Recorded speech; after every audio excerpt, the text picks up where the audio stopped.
Hello बच्चों, let's read the question first. Select the statements which is correct about Ancylostoma duodenale. These worms live in intestinal wall of humans. They follow a digenetic life cycle. Larva of animal enters into the host body after boring through the skin. No proper treatment for disease caused by its infection is known. हमें बताना इनमें से कौन सी ऐसी statements है जो correct बोली गई है एंसाइक्लोस्टोमा डोडेनेल के बारे में। तो जो यहाँ पे की कॉन्सेप्ट हम यूज करेंगे वहां पे हम इस हुक वॉर्म की स्टडी करेंगे। हुक वॉर्म, अब हुक वॉर्म किसको बोला जाता है? इसी एंसाइक्लोस्टोमा डोडेनेल को बोला जाता है। इसकी फाइलम की बात करें तो ये एस्केलमिन्स को बिलोंग करता है। एस्केलमिन्स या फिर नेमाटोड, एस्केलमिन्स या फिर नेमाटोडा है, नेमाटोडा फाइलम को बिलोंग करता है। हुक वॉर्म होता है क्यों? बिकॉज ऑफ देयर शेप, ऐसे हुक शेप इधर बनी हुई होती है इनके लास्ट में। इनमें क्या होता है, जो फीमेल्स होती हैं, फीमेल्स का साइज बड़ा होता है देन मेल्स, मेल से थोड़ी सी ही बड़ी होती है साइज में। एंड इनके जो होस्ट होते हैं ये यूजुअली पैरासाइट्स होते हैं। इनके होस्ट क्या होते हैं? हम इनके होस्ट हो सकते हैं, डॉग्स इनके होस्ट हो सकते हैं, कैट्स भी इनके होस्ट हो सकते हैं, एटसेट्रा। अब बात आती है होस्ट होते, तो ये होस्ट में एंटर कैसे करते हैं? तो होस्ट में ये लार्वे की स्टेज में भी एंटर कर सकते हैं या जब ये मैच्योर हो जाता है उस स्टेज में भी एंटर कर सकते हैं। लार्वे की स्टेज में एंटर करते हैं, एग की स्टेज में भी एंटर कर सकते हैं, फूड के साथ एंटर कर सकते हैं। जो जो ऐसी, इसलिए जो पुअर कंट्रीज है ना उनमें बहुत ज्यादा पाए जाते हैं, जहाँ पे पानी को ढंग से, फूड को ढंग से क्लीन नहीं किया जाता, प्रोसेस नहीं किया जाता देने से पहले, लोगों में बांटने से पहले।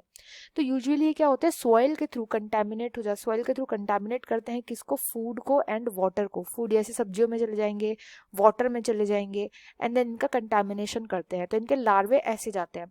बात होती है मेच्योर वॉर्म्स की, तो मेच्योर वॉर्म्स जो होते हैं ये बहुत खतरनाक होते हैं।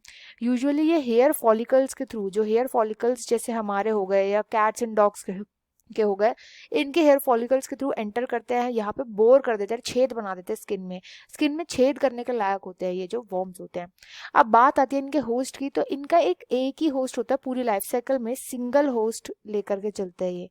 सिंगल होस्ट होता है इनका, तो मैन या डॉग या कैट कोई भी जो होस्ट रहता है वो एक ही सिंगल होस्ट होता है। उसी के होस्ट के अंदर जाकर के जो इंटेस्टाइन होती है उनकी, इंटेस्टाइन में जाकर के डेवलप करते हैं, इसलिए इनका नाम है डुओडे। डुओडे आपको डुओडेनम से याद रखना होगा। हमारी जो इंटेस्टाइन, स्मॉल इंटेस्टाइन का फर्स्ट पोर्शन होता है वो डुओडेनम ही होता है, इसलिए इनके नाम में डुओडिनेल आता है। इंटेस्टाइन में जाकर के ग्रो करते हैं, वहां पे जाके मेच्योर करते हैं और वहीं पे जाके सेक्सुअली रिप्रोड्यूस करते हैं। सेक्सुअल रिप्रोडक्शन इसलिए होती है इनके अंदर क्योंकि सेक्सुअल रिप्रोडक्शन के थ्रू ये बहुत सारे और वॉर्म्स बना सकते हैं एक ही बारी में। अब इनको कैसे हम ठीक कर सकते हैं? तो इनके लिए अब एक मेडिसिन आती है जिसको हम एल्बेंडाजोल, अब तो ये गवर्नमेंट स्कूल्स में जो है फ्री में बिकती है, एल्बेंडाजोल मतलब फ्री में मिलती है बच्चों को। एल्बेंडाजोल हो गई या फिर मेबेंडाजोल हो गई, ये दो दवाइयाँ होती है, दोनों की दोनों 100 mg की टेबलेट ड्रग जो होती है ये 3 बार लेनी होती है, 3 टाइम्स लेनी होती है एक दिन में।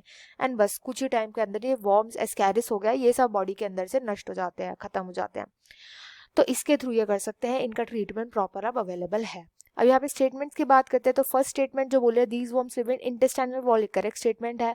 दूसरा बोले डाइजेनेटिक होते हैं, नहीं ये डाइजेनेटिक नहीं, मोनोजेनेटिक होते हैं, मतलब इनको केवल एक ही होस्ट चाहिए होता है अपनी लाइफ में, तो ये इनकरेक्ट हो गया। लार्वे जो होते हैं वो larva of the animal enters in the host body after boring through the skin, तो जो लार्वा होते हैं एनिमल्स के ये स्किन के अंदर बोर करते हैं, ये बात बोली गई है। तो यस, लार्वे जो होते हैं एनिमल के वो स्किन के अंदर बोर करके भी जाते हैं, जैसे कि मैंने अभी बताया कि जिनके लार्वेज जिनके एग्स होते हैं वो हम ऐसे ही खाने के साथ इंजेस्ट कर सकते हैं, खाने के साथ, पानी के साथ अंदर जा सकते हैं। लार्वे और जो मेच्योर फॉर्म होते हैं वो हेयर फॉलिकल्स के थ्रू बोर करके स्किन के अंदर जा सकते हैं, तो ये करेक्ट स्टेटमेंट बोली गई है। नेक्स्ट में बोला गया इनके लिए कोई प्रॉपर ट्रीटमेंट नहीं है, तो ये इनकरेक्ट बात बोली गई है। इनके लिए मेबेंडाजोल या एल्बेंडाजोल हम ले सकते हैं, प्रॉपर उनका ट्रीटमेंट होता है। तो यहाँ पे केवल फर्स्ट एंड थर्ड स्टेटमेंट जो है वो केवल करेक्ट है, तो यहाँ पे डी ऑप्शन राइट आंसर है। I hope you understood well. Best of luck and thank you.